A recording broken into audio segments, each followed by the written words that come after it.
Hi friends, இந்தியனுடைய கேப்டனான Virat Kohli பார்த்தீங்க அப்படின்னா செய்தியாளர்களை சந்திச்சார். அதில் ரெண்டு முக்கியமான விஷயத்தை அவர் சொல்லியிருக்காரு. முதல் விஷயம் பார்த்தீங்க அப்படின்னா, ராணுவ வீரர்களை பயங்கரவாதிகள் தாக்குதல் நடத்தின காரணத்தினால இந்தியாவுக்கும் பாகிஸ்தானுக்கும் இடையே உலகக்கோப்பை போட்டி நடக்கக்கூடாது அப்படின்னு நிறைய பேர் விமர்சனம் பண்ணுறாங்க, கருத்துக்களை முன்வைக்கிறாங்க. அதற்கு பதிலளித்த விராட் கோலி என்ன சொல்லியிருக்காரு அப்படின்னா, கவர்மெண்ட்டு அதோட சேர்த்து பிசிசி இவங்க ரெண்டு பேரும் என்ன முடிவெடுக்கிறாங்களோ அவங்க என்ன முடிவெடுத்தாலும் அதற்கு நாங்கள் கட்டுப்படுறோம் அப்படின்னு விராட் கோலி சொல்லியிருக்காரு. ஒருவேளை விளையாடக்கூடாது அப்படின்னு சொன்னால் நாங்கள் கண்டிப்பாக விளையாட மாட்டோம் அப்படின்னு விராட் கோலி தெரிவிச்சிருக்காரு. இன்னொரு முக்கியமான விஷயத்தையும் அவர் சொல்லியிருக்காரு. இந்திய அணியில் வளர்ந்து வரக்கூடிய இளம் சுழல் பந்து வீச்சாளரான மயங்க் மார்க்கண்டேவை பற்றியும் அவர் பேசியிருக்காரு. மார்க்கண்டேவை பொறுத்த வரைக்கும் மும்பை அணியில் அவர் விளையாண்டுக்கிட்டு வராரு. இது வரைக்கும் 14 ஐபிஎல் போட்டியில் அவர் விளையாண்டுருக்காரு. அதில் 15 விக்கெட் கைப்பற்றி இருக்காரு. இவருடைய பெஸ்ட் அப்படின்னு பார்க்கும்போது 23 ரன்னுக்கு 4 விக்கெட்டை கைப்பற்றினார்.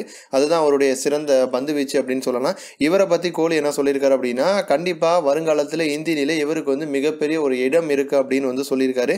அதோட மட்டும் இல்லாமல் இவருக்கு இந்தியாவில் ஒரு இடத்தை ஏற்படுத்தி கொடுக்கற வேண்டிய கட்டாயத்தில் தான் இந்திய அணி இருக்காங்க. ஏன்னா இவருடைய பந்து வீச்சு ரொம்ப அபாரமாக இருக்குது. உள்ளூர் போட்டிகளெல்லாம் பார்த்தீங்க அப்படின்னா இவர் ரொம்ப சிறப்பாக செயல்பட்டுக்கிட்டு வராரு. ஆனால் தற்சமயம் பார்த்தீங்கன்னா இந்தியா உலகக்கோப்பையை நோக்கி போயிட்டுருக்கோம். அதனால தற்போதைய இந்திய ஸ்குவாடில் வேணால் இவருக்கு வாய்ப்பு அதிகமாக கிடைக்காம இருக்கலாம். ஆனால் வருங்காலத்தில் பார்த்தீங்க அப்படின்னா இந்திய அணியில் மிகச்சிறந்த ஒரு ஸ்பின் பவுலராக இவர் வருவார்.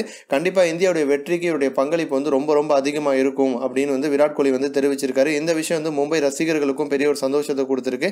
அதே சமயம் பார்த்தீங்க அப்படின்னா இந்த வருஷம் நடக்க போகிற ஐபிஎல் போட்டியில் மார்க்கண்டே மும்பை அணியில் இன்னும் சிறப்பாக விளையாண்டு அவருடைய திறமையை நிரூபித்தார் அப்படின்னா கண்டிப்பாக அவருக்கு இந்திய அணியில் கூடிய விரைவில் வாய்ப்பு கிடைக்கும் அப்படிங்கிறதுல சந்தேகமே கிடையாது. இது போன்ற இன்னும் பல ஸ்போர்ட்ஸ் செய்திகளை தெரிஞ்சுக்க ரெட் கலர் பாக்ஸை கிளிக் பண்ணி நம்ம சேனலை சப்ஸ்கிரைப் பண்ணுங்கள். கூடவே பக்கத்தில் இருக்க பெல் சிம்மலையும் கிளிக் பண்ணி எங்களுடைய அப்டேட் செய்திகளை உடனுக்குடன் தெரிஞ்சுக்கோங்க. நன்றி.